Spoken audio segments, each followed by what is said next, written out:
juga ini ya. Mana ini orang? Bloknya udah panjang. Nanti kalau mepet lagi, under maintenance lagi, tidak ada perpanjangan loh ya sudah.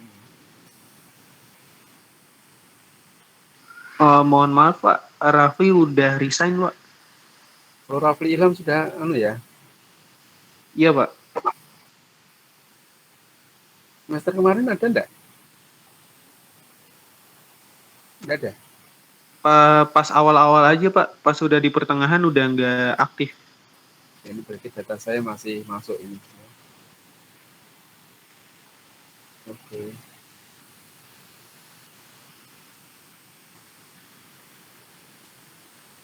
Tadi sama siapa Bahtiar gitu ya.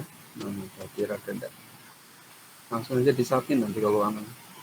Kalau untuk yang hari ini ini sebenarnya kita mau review saja ya.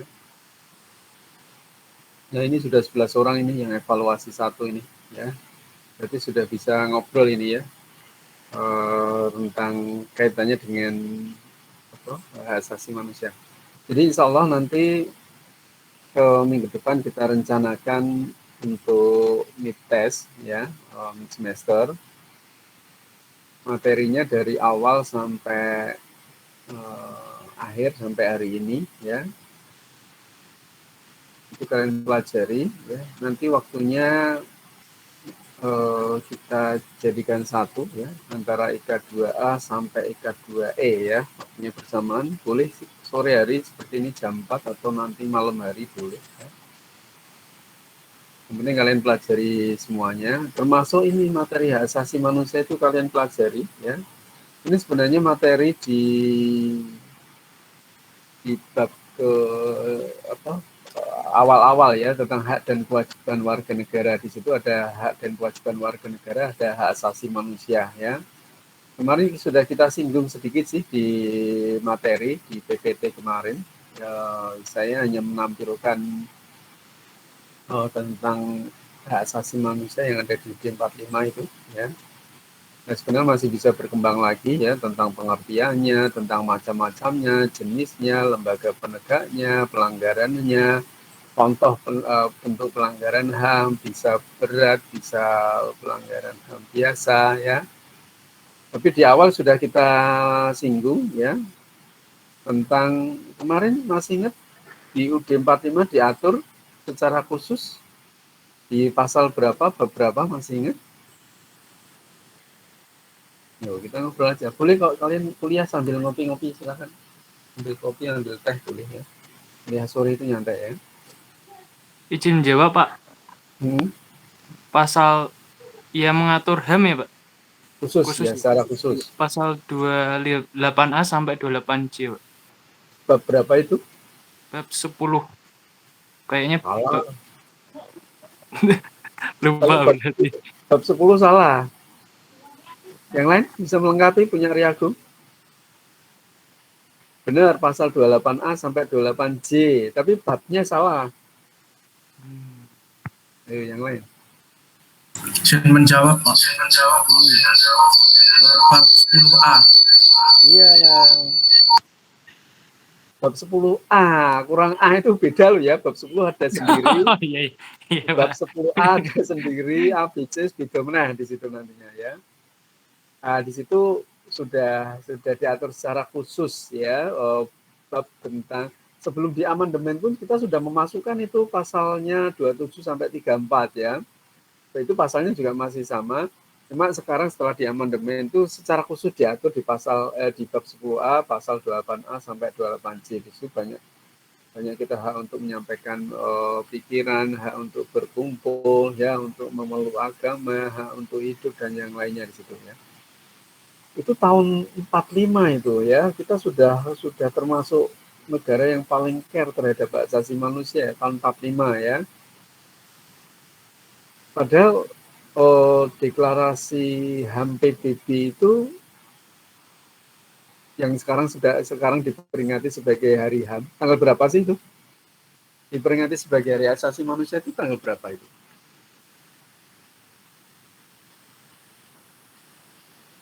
Yang itu kelahiran dari Universal Declaration of Human Rights atau deklarasi Universal Hak Asasi Manusia PBB itu lahir kapan dan diperingati sebagai hari HAM itu? Tanggal berapa itu diperingatinya? Oh, 10 Desember, Pak. Iya, 10 Desember. Tahun berapa sih itu deklarasi HAM PBB? 48. 48.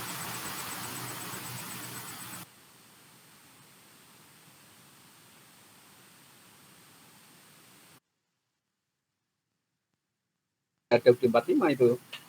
Ya, makanya kita tuh lebih lama itu ya untuk care lebih terhadap asasi manusia ya.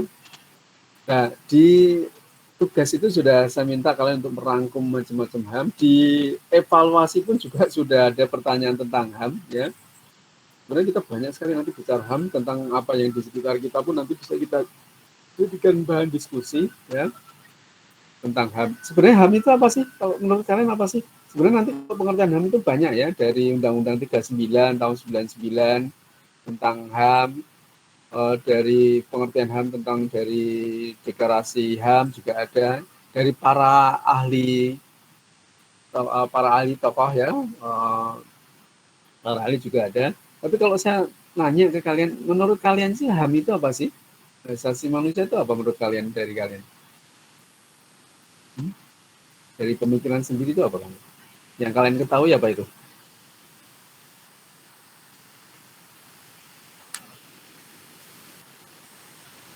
Usahakan jangan menyimak tok ya nantinya ya. Apa HAM? Menurut kalian?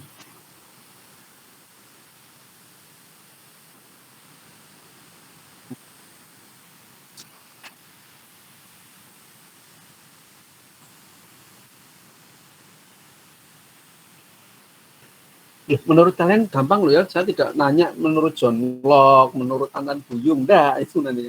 Menurut kalian apa itu HAM itu menurut kalian? Nanti saling melengkapi aja di situ.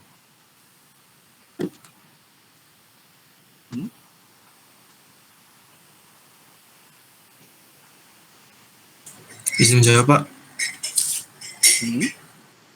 Kalau dari saya, untuk HAM itu tuh hak-hak yang udah ada di manusia sejak kita lahir sih, begitu. Sejak kita? Sejak kita lahir sudah memiliki hak sendiri, kayak gitu. Menurut Bagas yang dimiliki manusia sejak lahir. Ada yang melengkapi lagi? Nambahi? Silahkan. Masih bisa itu dilengkapi lagi. Hak asasi manusia. Ini di Semarang sedang ada festival HAM loh ya, tanggal 16 sampai 19 November ini ya. Banyak sekali itu kegiatannya itu. Ada yang nambahi punya Bagas? Menurut kalian, paling enak itu menurut kalian, bukan menurut para ahli itu. Apa itu HAM? Karena nanti saya berikan contoh kasus itu. Izin menjawab. Iya. Mungkin kalau dari saya, hak asasi manusia itu segala hak yang melekat pada diri manusia, yang berdasarkan hakikat manusia itu sendiri. Jadi bukan dari lahir tapi dari dalam kandungan, Pak, kalau menurut saya. Iya. Kalau juga punya hak sendiri. Sejak dari kandungan malahan ya sudah melekat itu hak asasi manusia. Oke ya. Tambah lengkap lagi. Yang lain bisa melengkapi lagi? Masih bisa. Izin menambahi, Pak. Ya. Kalau menurut saya HAM adalah hak-hak dasar atau pokok yang dimiliki pribadi manusia yang dibawa sejak lahir sebagai anugerah Tuhan Yang Maha Esa. Sebagai anugerah Tuhan Yang Maha Esa ya. Ini nambah lagi? Nah, ini tambahnya anugerah ya. Kayaknya sudah Pak ya, sudah terwakili ya. Paling tidak orientasinya ke sana di situ nantinya ya. Sebenarnya kalau kalian bisa eksplor itu ada banyak sekali pengertian HAM dari beberapa para tokoh dulu kita lihat di situ ya. Di situ ada kan nanti bisa memperbandingkan ya pengertian HAM ya dari John Locke ya, bahwa menurut John Locke itu HAM itu hak manusia yang langsung diberikan Tuhan ya sebagai hak kodrati ya. Ada John Matterson ya, hak yang ada pada setiap manusia ya. Ada Miriam Budiarjo, ya, kalau Miriam Budiarjo berpendapat dimiliki sejak lahir ya. Ya, kalau kita lihat itu para tokoh banyak ya. Kalau dari Undang-Undang 39 tahun 99 tentang HAM ini, jadi kalau kita bicara tentang HAM itu kalian harus buka Undang-Undang 39 nomor 39 tahun 99 tentang HAM, yaitu seperangkat hak yang melekat pada diri manusia ya. Nah ini ya, seperangkat hak yang melekat pada diri manusia sebagai ciptaan Tuhan Yang Maha Esa dan merupakan anugerah yang wajib dihormati, dijunjung tinggi dan dilindungi oleh negara, hukum, pemerintah, dan setiap orang demi kehormatan serta pelindungan harkat dan martabat manusia. Itu secara undang-undang itu ya. Nanti di Universal Declaration of Human Rights juga bisa kalian temukan tentang pengertian HAM. Jadi nanti kalian nyari ya, meringkas itu ya selengkap mungkin seperti itu nantinya ya. Itu beberapa pengertian hak asasi manusia. Kalau saya tanya sekarang, ciri-ciri HAM itu apa sih? Atau karakteristik HAM itu apa? Yang kalian ketahui. Apa? Bisa menjawab, Pak. Ya. Ciri-ciri HAM adalah satu, bersifat hakiki atau dimiliki sejak lahir, kemudian universal atau berlaku untuk seluruh manusia, kemudian tetap terus melekat pada diri manusia, dan utuh atau hak tidak dapat dibagi-bagi. Masih ada lagi? Hakiki, universal, tidak bisa dibagi. Ada lagi mungkin? Ada yang ketinggalan? Izin menjawab, Pak. Tidak bisa dicabut. Tidak bisa dicabut itu ya. Tambahnya di sana tidak bisa dicabut itu ya. Bahwa HAM itu benar itu ya. Setiap orang sama ya. Tidak membedakan karena asal usul dan yang lainnya sama ya. Terus kemudian bahwa yang namanya hak asasi manusia itu juga tidak bisa dibagi-bagi ya. Tidak bisa hanya ini aja, tidak bisa ya. Manusia, hak untuk semua manusia itu sejak lahir punya ya, universal, berlaku untuk semua orang, tidak bisa dicabut atau diserahkan ya.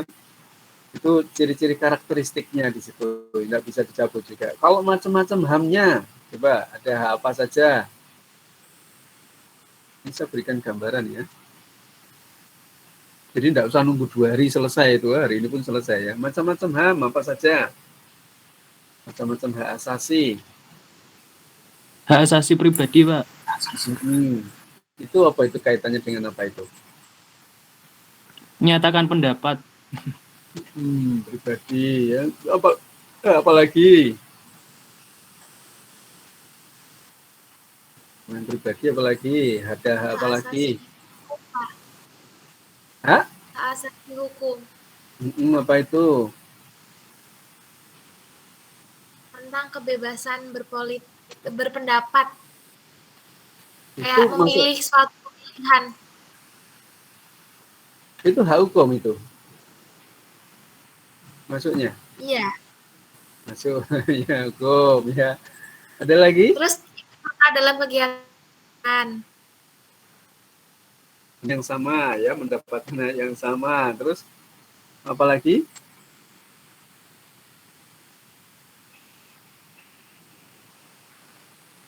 Coba dilengkapi lagi. Nanti kalian tinggal masukkan aja ke ringkesanmu itu.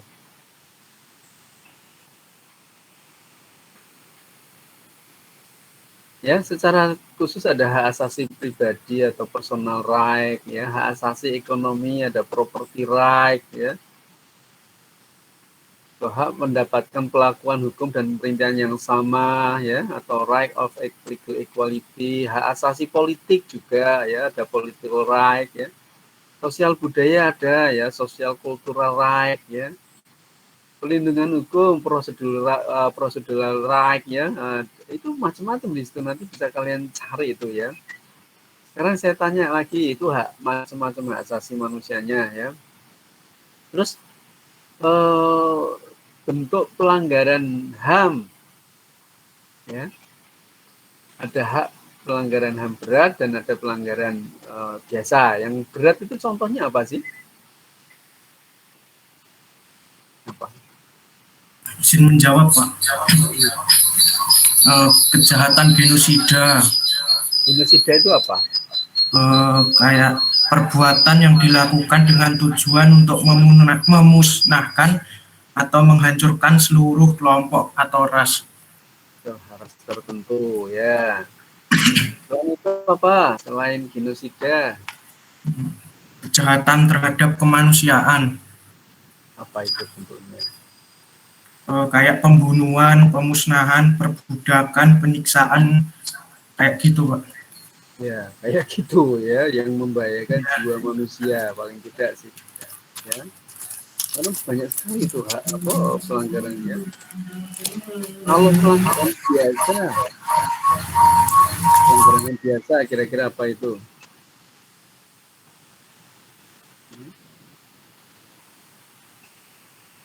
Yang biasa, yang dianggap sebagai pelanggaran HAM biasa, dan dianggap sebagai hal yang berat, tapi termasuk pelanggaran HAM. Apa? Izin jawab, Pak. Pencemaran nama baik, Pak. Pencemaran nama baik termasuk. Terus? Apa lagi? Membuli termasuk enggak itu? Iya, Pak, masuk, Pak. Masuk. Apa lagi? Apartheid maksudnya mana? Tahu apartheid?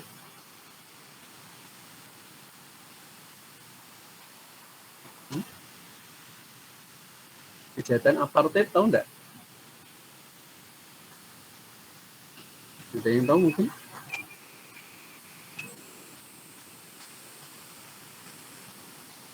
Enggak pernah dengar apartheid.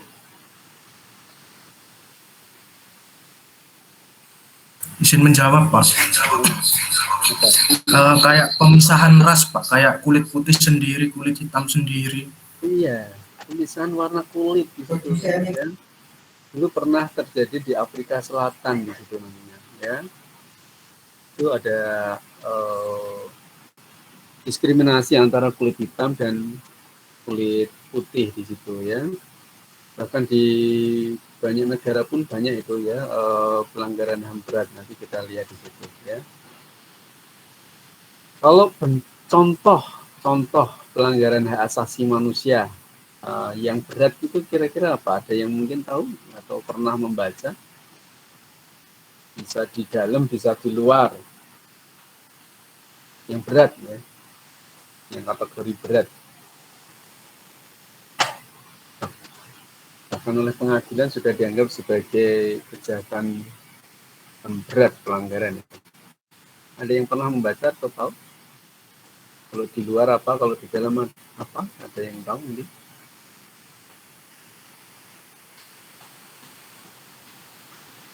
Izin jawab, Pak. Yang penculikan aktivis, Pak, 97 atau 98 itu, Pak. Ya, aktivis pada saat mendekati reformasi itu yang sekarang masih belum terungkap. Apalagi Kasus pembunuhan Munir, Pak. Munir bisa masuk. Apalagi Tanjung Priok, Pak. Tanjung Priok, ya bisa ya. Kalian tahu nggak kejadiannya? Trisakti, Pak. Apa? Trisakti. Trisakti, Semanggi, boleh ya. Kalau yang dari luar kira-kira ada yang ini bahkan PBB pun sudah menganggap bahwa itu ada pelanggaran berat itu. Dan juga kalau di luar itu.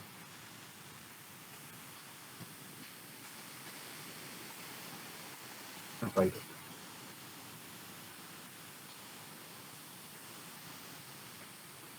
Oke, bisa memberi contoh. Ini literasimu harus kuat ya, sering membaca itu ya. Itu pasti tidak kesulitan kalau. Izin menjawab, Pak. Pembantaian Yahudi oleh Adolf Hitler, Pak. Ya itu zamannya dulu ya, zamannya Hitler ya. Terus ada lagi Kekerasan etnis Rohingya Myanmar, Pak. Rohingya ini yang baru-baru ya bisa ya. Ada lagi?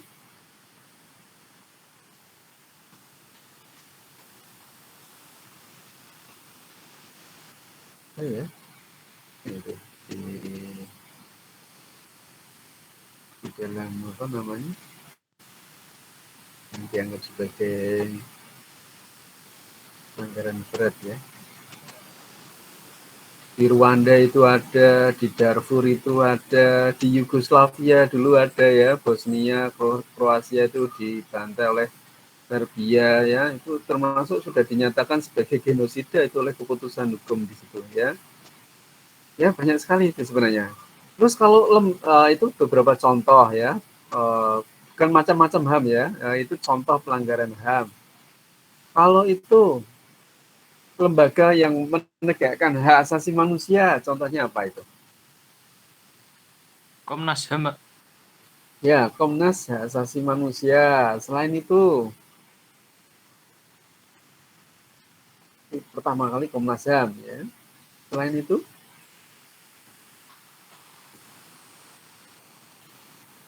KPAI mungkin, Pak.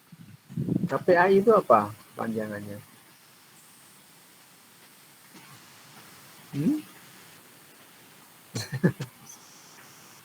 Ayo ngomong KPAI tapi nggak ngerti artinya.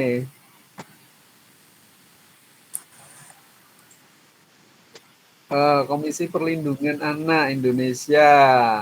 Kemarin ada mahasiswa yang ditanya KPAI, Komisi Perlindungan Anak dan Ibu gitu ya. Bukan, itu nanti. Bukan anak dan ibu. Kalau ibu tuh perlindungannya di mana itu?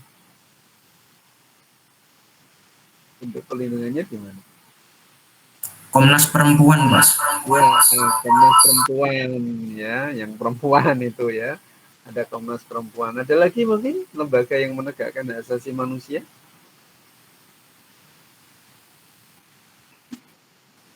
Bisa. Mungkin di LBH juga menangani hal-hal seperti itu. Ada penegakan hak asasi manusia.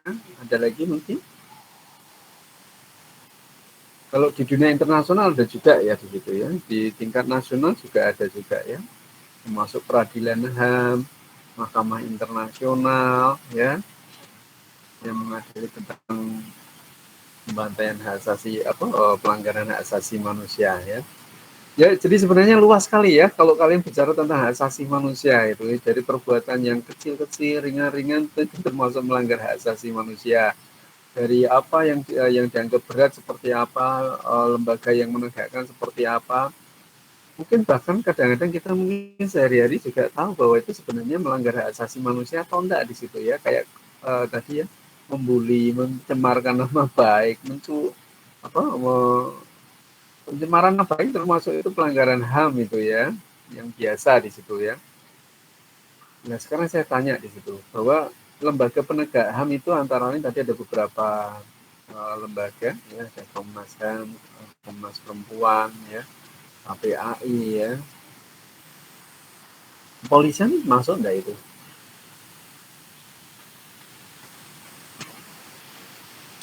So, Pak. Bisa dimasukkan ke penegak HAM?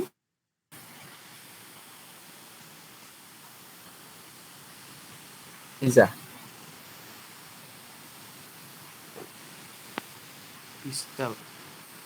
Bisa. Lu bisa sing yakin, pokoknya kamu sing yakin aja ya. Pede, percaya diri itu ya. Bisa saja ya. Nah, sekarang saya tanya di situ ya. Kalian membuli itu termasuk ngenyek, apalagi memfitnah itu termasuk bisa melanggar HAM ya. Pembunuhan itu termasuk pelanggaran berat itu ya. Walaupun kalau pelanggaran biasa itu tidak menyebabkan nyawa seseorang, tapi bisa membahayakan individu tersebut. Apalagi kalau sampai membahayakan nyawa, menghilangkan nyawa, itu sudah termasuk pelanggaran hak asasi manusia itu ya. Apalagi kalau seperti kayak genosida, pembantaian itu dilakukan secara terstruktur, sistematif, dan masif. Ya itu ya, yang dilakukan oleh penguasa, itu termasuk pelanggaran HAM berat, itu termasuk genosida ya. menghilangkan nyawa juga termasuk ya, termasuk pelanggaran HAM karena adanya nyawa yang. Nah, sekarang pertanyaannya ya, ini hal yang sering saya tanyakan nih, tapi jawabannya bisa macam-macam ya. Kalau polisi itu boleh enggak nembak penjahat sampai mati? Boleh enggak? Polisi boleh enggak nembak penjahat sampai mati?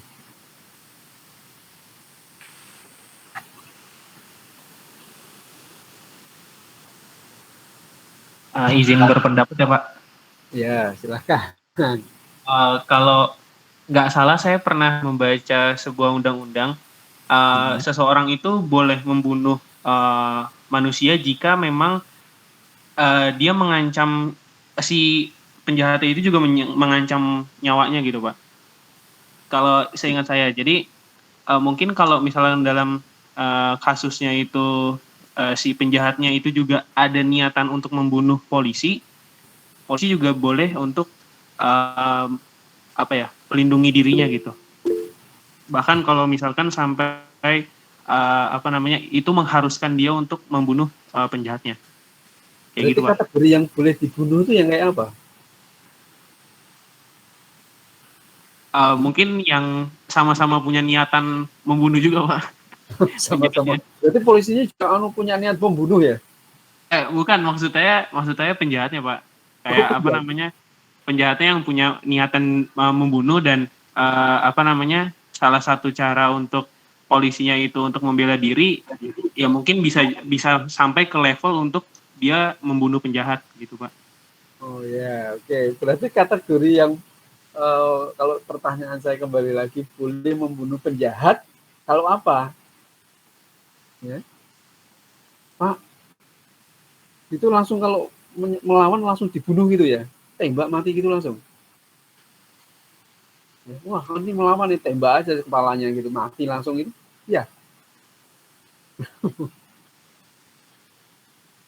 Seperti itu kan? Wah, ternyata penjahatnya melawan itu ya. Langsung tembak mati aja gitu ya.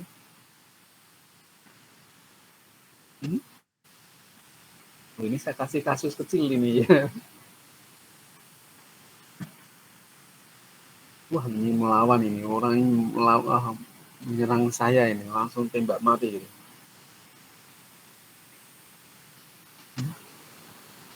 Tembak mati, kepala langsung mematikan langsung, ya langsung mati itu nantinya. Iya kan? Ya, yang dimaksud bintang itu benar, tapi ada ada prosedur yang harus bisa dilakukan, ya. Nah, kalau seperti itu langsung ditembak mati enggak kira-kira? Kalau melawan. Kira-kira penjahatnya orang nggak popo, tapi wani tukaran, gitu, tembak mati langsung atau piye itu kan? Biasa ditembak kakinya sih Pak. Oh, piye? Nah terus gimana? Ini tembak mati kok ini nantinya ya? Melanggar HAM enggak itu akhirnya? Kalau menurut saya itu sih Pak, kalau memang dia benar-benar melawan dan melawannya itu mengarah ke si penjahatnya itu memang ingin merenggut nyawa polisinya gitu Pak. Kayak sudah level melawannya itu level ini gitu Pak, level ingin membunuh gitu. Ya, jadi gini ya, jadi aturan itu dibuat sama untuk setiap kondisi, ya. Tapi secara kasuistis itu bisa berbeda-beda. Tapi prosedur itu harus tetap diikuti, ya. Secara di lapangan nanti kan kasuistis, tapi prosedur itu harus diikuti dulu di situ, ya. Pertanyaannya, polisi boleh nembak penjahat enggak? Kalau begini, kalau tadi kan nembak mati ya, sekarang polisi boleh nembak penjahat?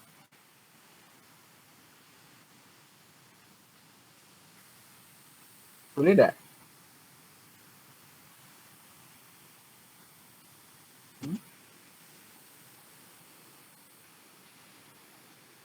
Kalau masih janggal. Boleh nembak penjahat? Nembak loh, saya bilangnya nembak loh, belum sampai ke mati loh ya. Kalau nanti pertanyaannya kan waktu itu melanggar hak asasi manusia atau enggak di situ ya. Polisi boleh nembak penjahat?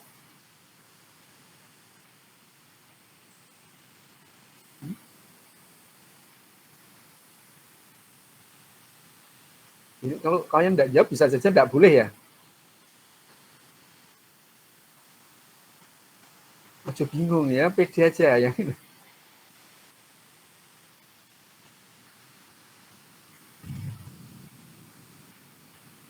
Ini sampaikan Bintang benar, makanya ini saya buat ke sana dulu ya.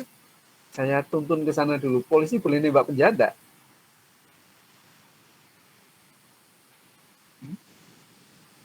Kalau menurut saya boleh, Pak. Boleh. Kalau nah ini. Kalau kayak misalkan dalam kasus yang pernah saya lihat di berita itu kan kayak misalkan dia lari nih si penjahatnya ingin berusaha untuk kabur dari Jadi yang pertama kalau penjahat itu misal ya kalau kasusnya dia kabur. Misal enggak ya, kabur. oke. Kabur itu berarti kalau penjahatnya pertama adalah ditakutkan melarikan diri. Satu. Iya, Pak. Ya, apalagi selain melarikan diri.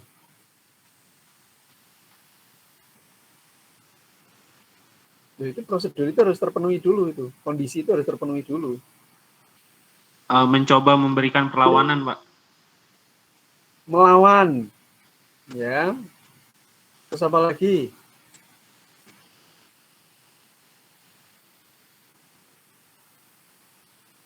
Melarikan diri atau melawan ya petugas atau apa lagi?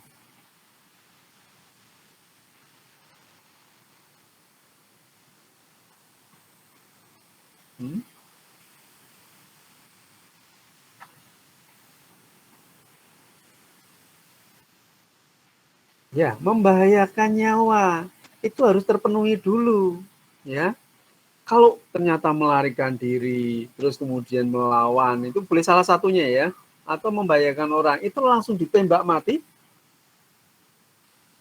Prosedurnya kita bicara SOP, langsung ditembak mati enggak?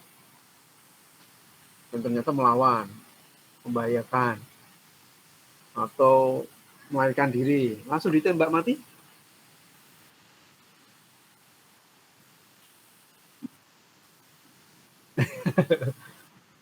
Kayak film ya nantinya ya. Prosedur. Ya. Diapain dulu itu?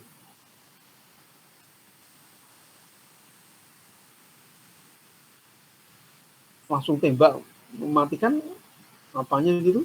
Atau ditembak dulu biar lumpuh? Kalau ternyata Ya, ditembak dulu, Pak. Ditembak dulu biar lumpuh. Biasanya di bagian kaki sih, Pak. Oh, langsung ditembak kakinya kalau dia melarikan diri melawan gitu?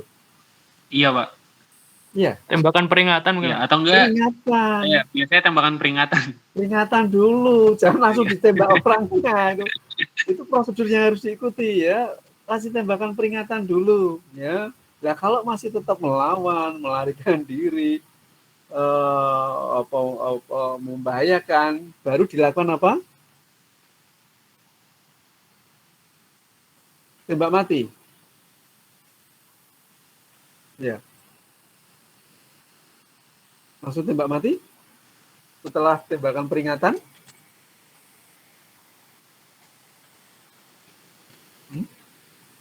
Ini prosedur ya. Kalau kita bicara prosedur dulu. Langsung ditembak mati? Tembak untuk melumpuhkan penjahat, Pak. Iya, tujuannya melumpuhkan, yaitu ditembak di tempat-tempat yang tidak mematikan. Ya, bisa kaki, tangan, kuping, ya bisa ya. Tapi siapa yang wani ngukir kuping itu namanya. Itu kuping nggak mati kan, nggak kena kupingnya di gitu ya. Ya, terutama kaki ya, itu berarti bisa lumpuh lah. Baru kalau tetap melakukan perlawanan, boleh ditembak mati. Itu baru bisa disebut dengan prosedur untuk menangani atau penjahat, dan itu nanti kasuistis seperti itu ya. Karena penjahatnya nyerah, Pak, ampun Pak, saya sudah menyerah, Mas, kamu tuh menganyolnya tembak duar mati gitu. Itu kira-kira boleh enggak itu nanti? Kalau seperti itu. Nah, itu yang dianggap melanggar hak asasi manusia di situ ya. Tapi kalau dia sudah melakukan prosedur dan segala macam, prosedur itu harus terpenuhi di situ nantinya ya. Nah, makanya nanti kalau kalian ada itu nanti kok tiba-tiba karena emosional tembak mati ya, justru itu nanti malah melanggar hukum di situ, malah melanggar hak asasi manusia. Nah ini ya, hal seperti ini juga harus kalian pahami di situ nantinya. Boleh asal memang ketentuannya terpenuhi. Nanti kayak pertanyaannya juga berkembang lagi ya. Ya kalau berarti penjara itu kan juga membatasi kebebasan seseorang, Pak. Berarti melanggar HAM enggak itu? Ya kan bisa saja masuk penjara kan berarti melanggar hak asasi manusia. Lupa saya pengen masuk jadi tentara tapi kok ditolak, melanggar HAM apa enggak di situ? Pak saya pengen masuk Polines enggak diterima, itu melanggar HAM enggak itu seperti itu. Nah, ini bisa berkembang lagi jadi bahan diskusi sampai dengan nanti kalau ada pertanyaan kira-kira kalau hukuman mati itu melanggar HAM enggak? Ayo. Karena di dunia ini masih ada negara yang menggunakan hukuman mati, juga ada yang sudah tidak menggunakan hukuman mati. Dan menurut kalian, hukuman mati itu termasuk, karena hukuman mati itu nanti bisa dipenggal, dipancung, digantung, gitu, tembak itu nantinya ya. Itu menurut kalian itu melanggar hak asasi manusia enggak? Wah, ini dan menurut kalian itu pertanyaan paling enak itu ya. Tidak ada salah benar itu. Hak asasi manusia, hukuman mati menurut kalian itu termasuk melanggar hak asasi manusia enggak? Ada pendapat?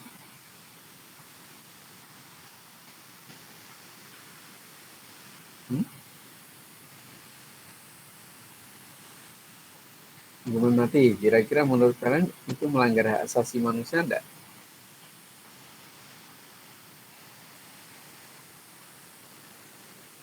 Mendapati sembarang ya, jangan sampai bagaimana kalian bisa menyampaikan kebenaran kalau ngomong werawani gitu nantinya ya. Mbak berpendapat ada enggak menurut kalian yang bisa apakah termasuk pelanggaran HAM enggak menurutnya hukuman mati di Malaysia, di mana ya, di Arab Saudi, di Indonesia pun juga masih menganut hukuman mati.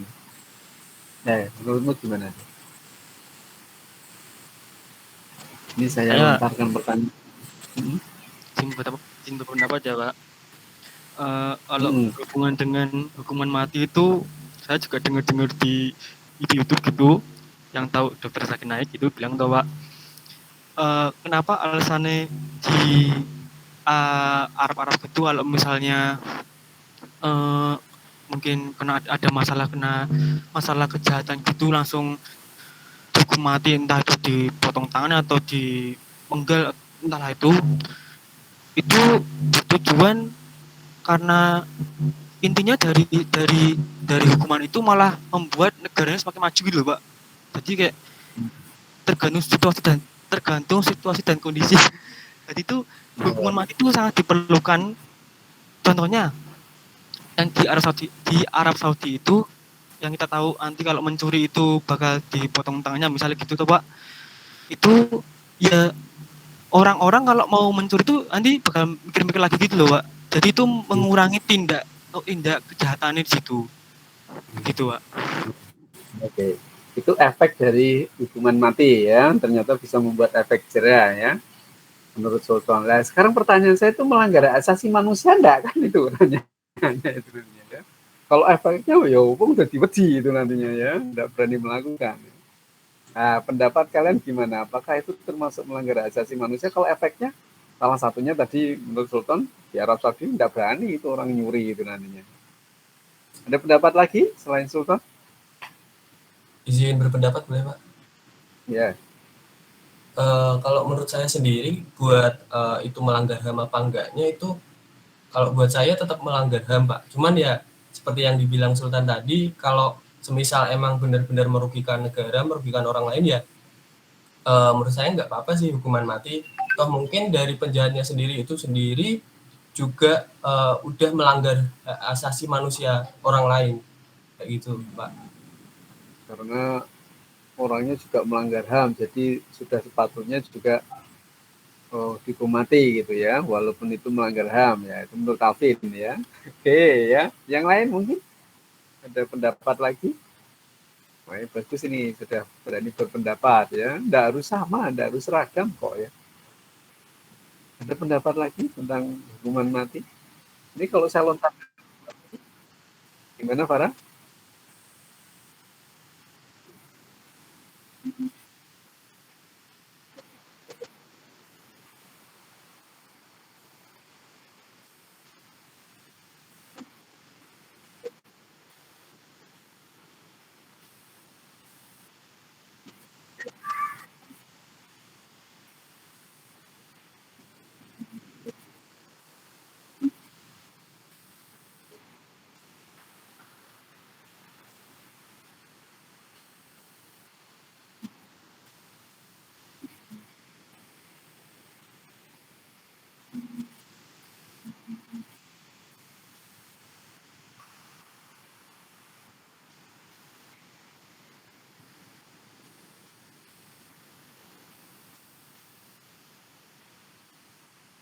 Oh ya, satu aja yang dimatiin gitu ya, Bapak.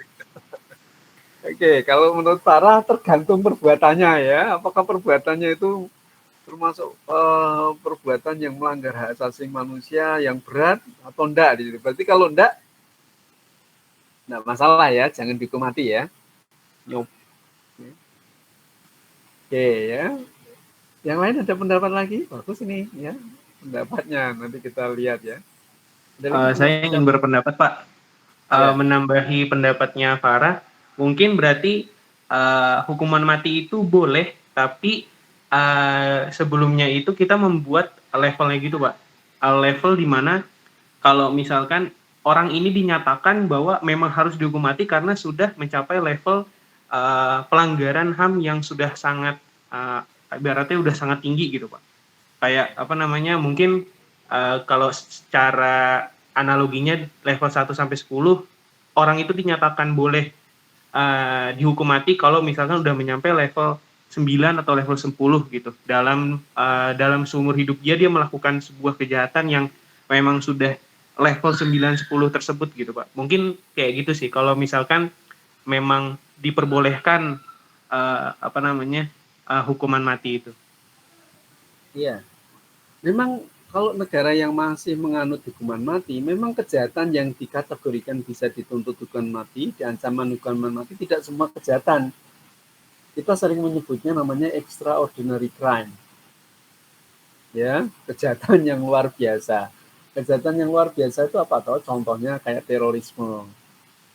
Terus kemudian pembunuhan massal, ya. Terus atau pembunuhan berencana, ya.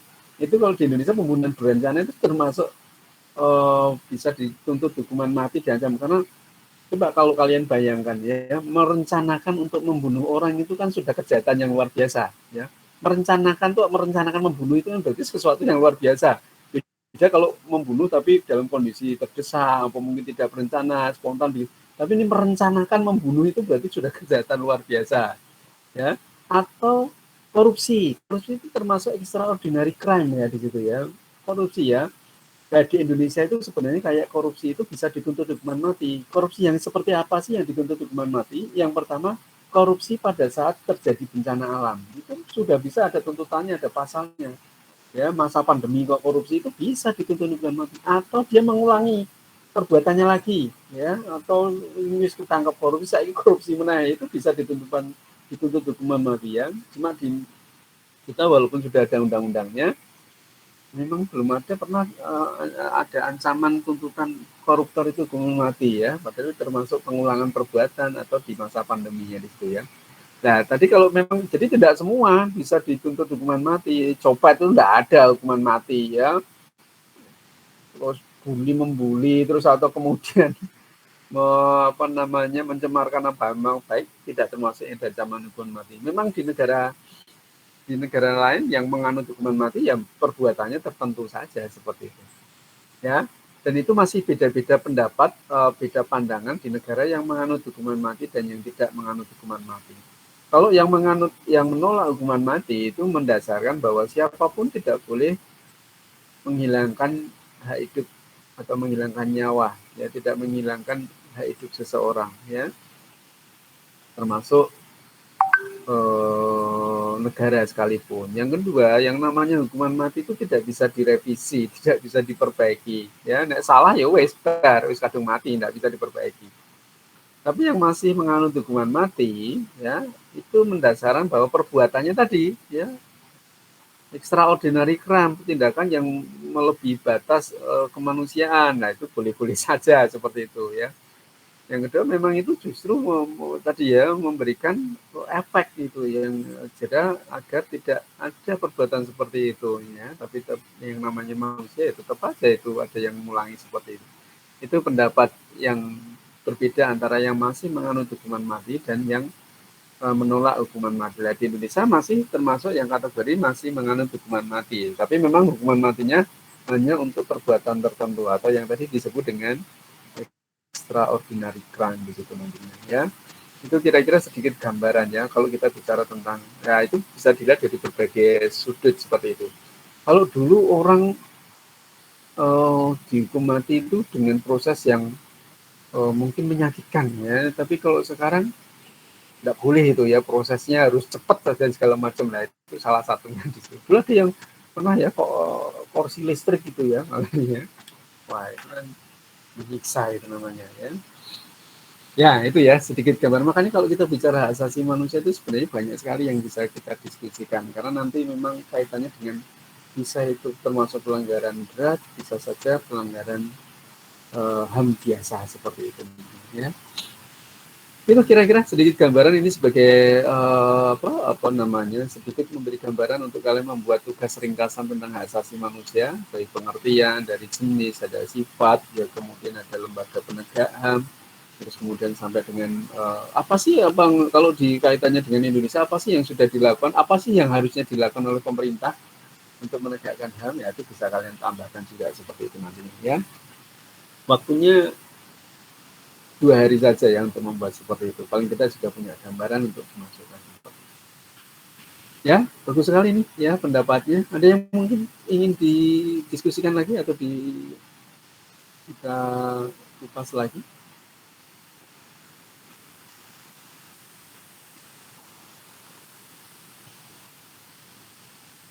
Oke, ya, saya kira itu, ya. Jadi paling tidak sudah, nanti bisa kita diteruskan pada saat season diskusi, season presentasi yang insya Allah nanti kita lakukan setelah mid semester, ya, tentang HAM boleh. Nanti yang angkat tentang HAM boleh, ya, karena kalian nanti akan membahas tentang, ya. Nah, permasalahan tadi sekarang hukuman mati di Indonesia itu karena kehati-hatian supaya tidak salah dilakukan, tidak ada. Biasanya hukuman mati itu lama sekali di situ, ya. Tidak 1 tahun langsung dieksekusi, enggak, sampai puluhan tahun. Ada yang ini 20 tahun masih di penjara menunggu eksekusi hukuman mati, ya. Masih sudah di penjara 15 tahun, 30 tahun baru dieksekusi mati dan seterusnya di situ. Lah, itu kira-kira menurut kalian gimana di situ, ya? Tunggu hukuman mati suwi banget, ya. Karena memang kehati-hatian. Nah, kira-kira seperti itu menurut kalian seperti apa? Nanti bisa jadi bahan diskusi, ya. Boleh nanti diangkat pada saat kalian ada sesi diskusi setelah mid semester begitu, ya. Itu saya kira tambahan dari saya untuk tugas HAM di situ, ya.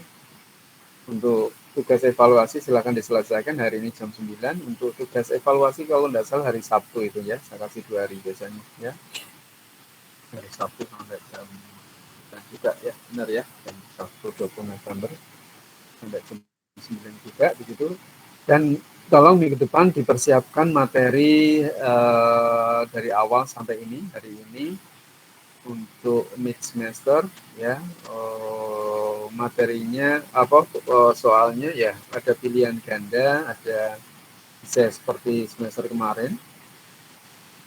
Waktunya 1,5 jam, nanti kita sepakati aja untuk IK2A sampai 2E itu nanti hari apa begitu, ya.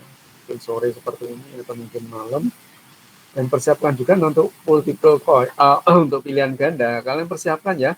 Ini syarat dan ketentuan berlaku untuk pilihan ganda, mungkin 1/2 jam atau mungkin 45 menit itu usahakan jaringannya stabil, ya, sinyalnya stabil, ya. Jadi nanti tidak ada keluhan, Pak punya saya tidak bisa dianu ya, itu tidak akan saya tanggapi. Selama server tidak down, berarti yang bermasalah adalah jaringan kalian atau sinyal kalian ya. Kecuali kalau servernya Elino down semua, nah itu baru nanti kita buat extraordinary ya. Tapi kalau tidak bisa, Pak punya saya cari pada saat ujian sinyalnya kuat, jaringannya stabil di situ ya. Dan nanti kalau yang submit bisa kondisi biasa saja bisa ya. Makanya nanti kalau pakai wifi atau yang lainnya, ya misalkan yang lainnya off dulu, biar saya pakai dulu biar kenceng atau yang lainnya. Ya. Kalau di tempat saya yang paling kenceng apa ya silahkan nanti pakai itu dulu sementara ya, atau Telkomsel, apa Indosat atau ya, mana yang paling kenceng. Supaya nanti kalian pada saat ujian untuk khususnya untuk multiple choice pilihan ganda, sudah lancar ya, tidak ada kendala di situ. Ya. Itu kira-kira dan itu nanti setelah itu nanti ada session presentasi gantian seperti biasa, kalian yang nanti mempresentasikan nanti ada saya kasih tugas untuk presentasi ya, semuanya insya Allah nanti dapat giliran setelah mid test minggu depan ya. Ada yang mau disampaikan atau ada yang ingin ditanyakan untuk materi atau untuk mid test atau untuk yang lainnya, silakan.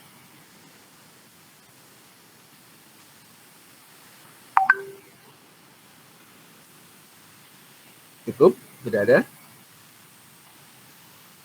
Oke, kalau tidak ada, saya kira itu saya berharap nanti mid testnya kalian dapat nilai baik ya, tidak usah pakai acara uji ulang bareng ya. Nah, kalau uji ulang itu biasanya nilainya tidak lebih baik daripada ujiannya di situ ya. Semester kemarin mungkin ada yang uji ulang ya, tidak perlu lagi sekarang ya, makanya high di semester ya. Oke, saya kira itu saja untuk hari ini. Silahkan diaktifkan, kita akan dokumentasikan dulu untuk pertemuan ini. Ya.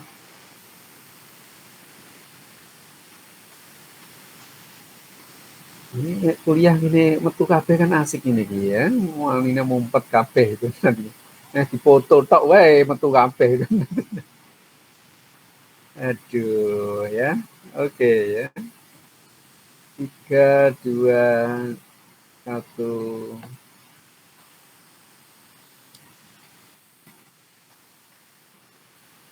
Oke, saya kira itu saja. Terima kasih. Tetap sehat, tetap semangat ya. Semoga semua diberi kesehatan ya. Kalau online tetap jaga prokes ya, hati-hati karena ini kasus juga lumayan nambah ya. Semoga nanti tetap melandai dan kalian bisa tetap kuliah offline juga ya, bisa berjalan lancar. Terima kasih, tetap sehat, semoga bermanfaat. Assalamualaikum warahmatullahi wabarakatuh. Waalaikumsalam warahmatullahi wabarakatuh. Terima kasih Pak. Ya, oke. Terima kasih Pak.